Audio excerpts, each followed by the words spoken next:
الو قوربان ئەو کاتت باش ئەو کاتت باشتر. بە قوربان ئەمن مێردی نەرمین خانیمە. کام نەرمین خان؟ کاک ئەمن نەرمین خان ئەوەی کاک فەلاح نامە کردیلۆ نادێ بە تەمایە خانیەکی بەناوکە وازەوە تو شاگەداری بەس پێم برێ ئۆفیستان لە چێە بێم. باش کاکە وەرە لای بازاری ئۆفیسەکان لای باتەی. زۆر باشە کاکە لە وەختی خۆی دێن. خواحافیز.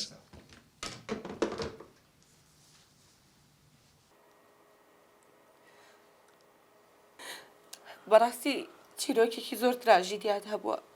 ئەی دوایەوە چی بوو نەرمین خان؟ چی ڕوویدا؟ ژیانم بەرەو خراپترە ڕۆیشت. ئەی خانووەکە چی لات وەرت گرت؟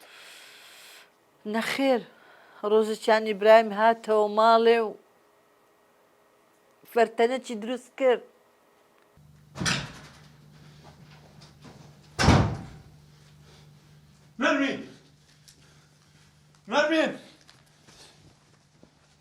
نەرمین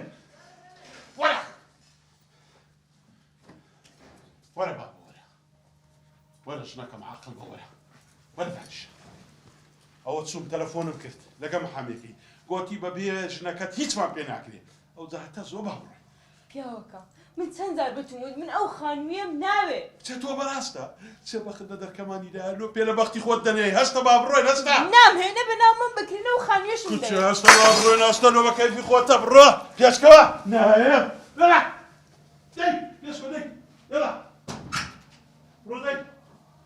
کاک سیروان ئەوە نەرمینی خێزانمە ڕازیە خانیەکەی بەناو بکرێ. ئێ باشە نەرمین خان بەڵێ ئەتو ڕازی ئەو خانت بەناو بکرێت؟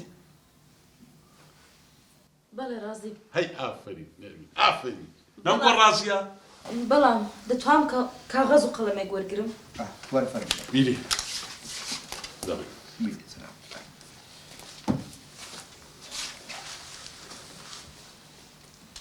من نەرمین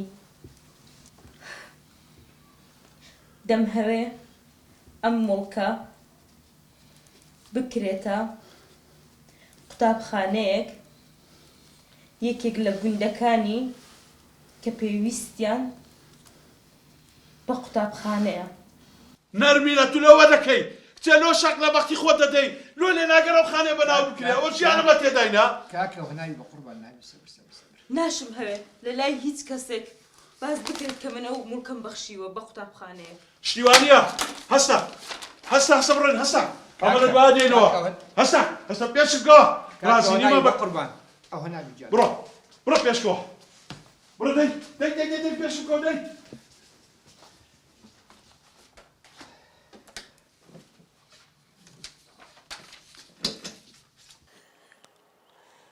بەڕاستی نەرمین خان تا بڵێ ژیانێکی ناخۆشت دەبووە زۆر بەداخم. ئەی دوای ئەوە چی ڕوویدا؟ دوای ئەوەی ساڵی نەوەتەکان خەڵک بە لێشاوە چوە ئەوروپا. بەڵەوە ئیبراهیمش کەتە مێشتی بچە ئەوروپای. ئەوە بوو خۆی خڕ کردەوە و زاخۆی لە زاخۆی چوە تورکیای. لەوێ خەبەری داخزم و کەسەکان هەندێک پارەی لۆ بنێرن هەتا دەربازوی بڕواتن لەوێندە.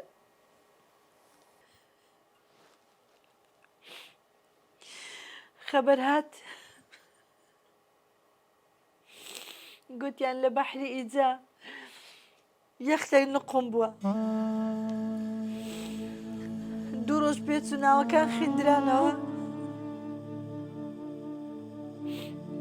ناوی ئیبراهیمی تێدا بوو. بەداخەوە ئەو جمەیتەکەمان لۆ هاتەوە. دیسان ژیانم بووە بۆ دۆزەخ. بەڵام من کۆڵم نەدا هەوڵم دا ئیش بکەم و لەسەر پێی خۆم ڕابوەستم. نانکەریمە کرد کۆڵکەریمە کرد ماڵی خاڵکیم پاکە کردەوە بەس لە ئەوەی ژیانی منداڵەکانم تەمین کەم. ئەی دوای ئەوە چی ڕوویدا؟ جنیار خان بەسە ئەو بابێتە سوپرایز کار دیار کات. زۆر چاکە.